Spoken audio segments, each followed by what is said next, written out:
Zoom in, zoom out. Today was one of those days where I felt like I was just treading water, barely keeping up with the obligations of the day and the week. It was one of those days where one incremental task, regardless of size or importance, can feel like the ankle weight that drags my head below water. This happens to me sometimes. Some mundane task is added to my seemingly ever expanding to do list, and suddenly every thought that appears in my head has a negative skew to it. The thoughts start feeding and compounding upon each other until I hear the big one. Damn, this day just sucks. That's me throwing up the white flag. There's nothing I can do at that point. It's completely out of my hands. It's not me, it's just that the day fucking sucks. Oh well, the thinking goes. I'll just continue to wind my way through the day until I fall asleep or a meteor falls out of the sky and evaporates me where I stand, the latter being the more probabilistic outcome given the trajectory of this shitty fucking day. This type of negative thinking, the metaphorical loss of my mental footing, has been a threat to the status of my days for as long as I can remember. Only recently have I been able to identify what the cause of this thought pattern is, and I've even been able to give it a memorable name. This is me getting stuck in my default view. My default view is how I will look at my experiences, my life, if I'm not concerned with how I am looking at my experiences. It's the way I think when I'm not concerned how I think.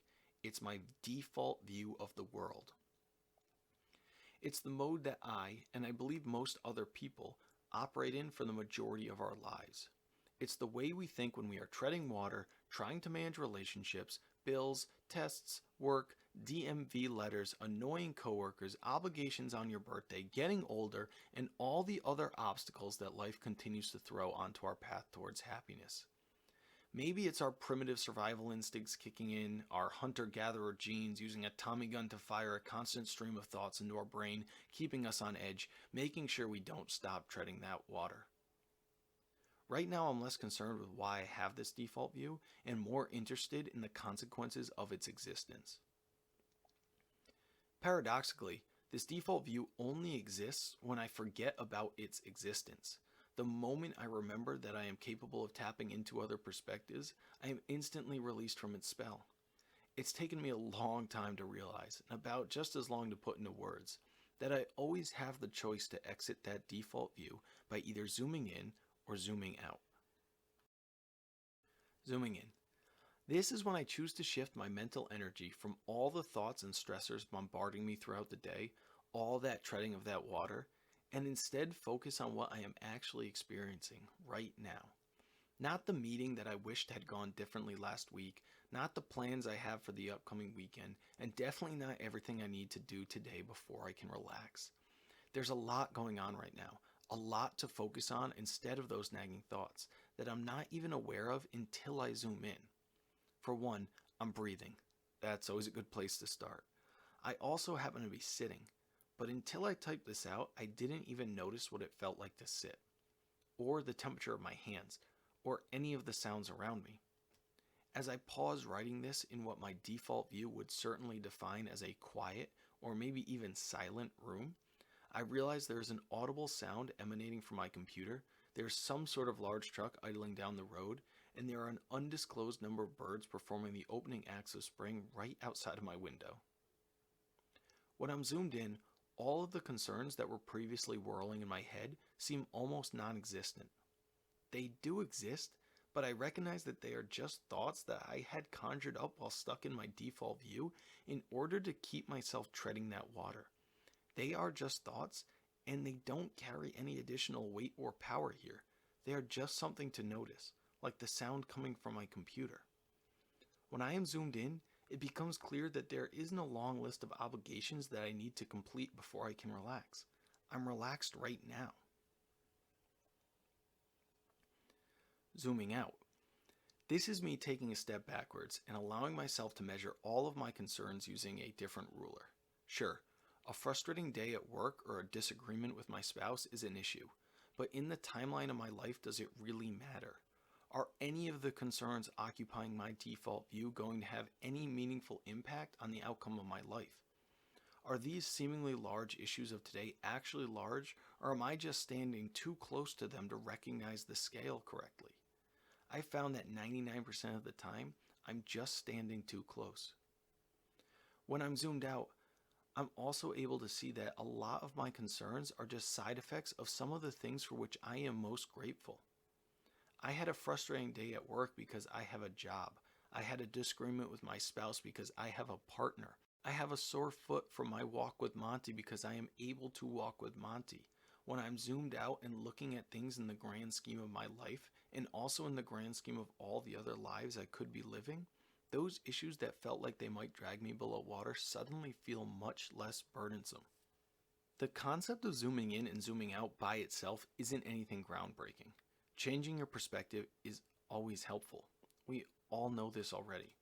It's why we ask friends for a second opinion on a difficult situation, and why we can never quite understand how we got ourselves so worked up over a 7th grade math test. Everything always works out in the end, right? Personally, the difficulty has always been being able to adjust my perspective in the moment when it is needed most. The goal isn't just to be able to shift my perspective, it is to be able to shift it at the right time. I've been working on this blog post for over 2 months, struggling to find the words, the phrasing that would make this point clear. I wrestled with the delivery and arrived at zoom in, zoom out, and default view, not because I am certain that they are the best ways to describe the idea, but because they are the phrases I naturally felt myself using when I needed to actually switch my perspective. I then agonized over how corny this sounded, like the title of some New York Times bestseller that you read the first few chapters of and instantly realize the book will be 200 pages too long. But I settled on the fact I'd rather share something mockable and usable rather than sophisticated and pointless. What I've also found is that zooming in and zooming out doesn't just help turn a poorly trending day around, it also acts as rocket fuel, accelerating the trajectory of a good day into a great one. If I'm doing something I enjoy, I'll zoom in and recognize exactly what I enjoy about the experience. Or I'll zoom out and be made aware of how lucky I am to even be experiencing it in the first place. Walking with Monty, for any still confused readers, Monty is my dog, hence the blog name, isn't something that I'll be able to do 20 years from now without dramatic advances in canine longevity. And being able to recognize this as I'm walking with him makes the experience that much more poignant and enjoyable. After we lose someone or something that we share meaningful experiences with, we always wish we could just go back and have a little bit more time. Whether I'm zoomed in or zoomed out, I realize that the time we are wishing to have back is right now. Finally, I want to make it clear that I don't think the default view needs to be removed from our programming. If zooming in is truly living and zooming out is our life, then the period in between, the default view, is what bridges the two perspectives. It's what keeps us moving, gets kids to soccer practice on time, and allows us to live our life. But we just need to remember that it's not the only perspective that exists.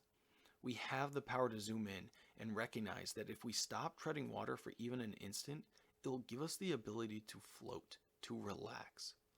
What's ironic is that if we zoom out, I think most of the time we will see that we have been treading water in the shallow end, and only then does it become apparent that we can simply stand up.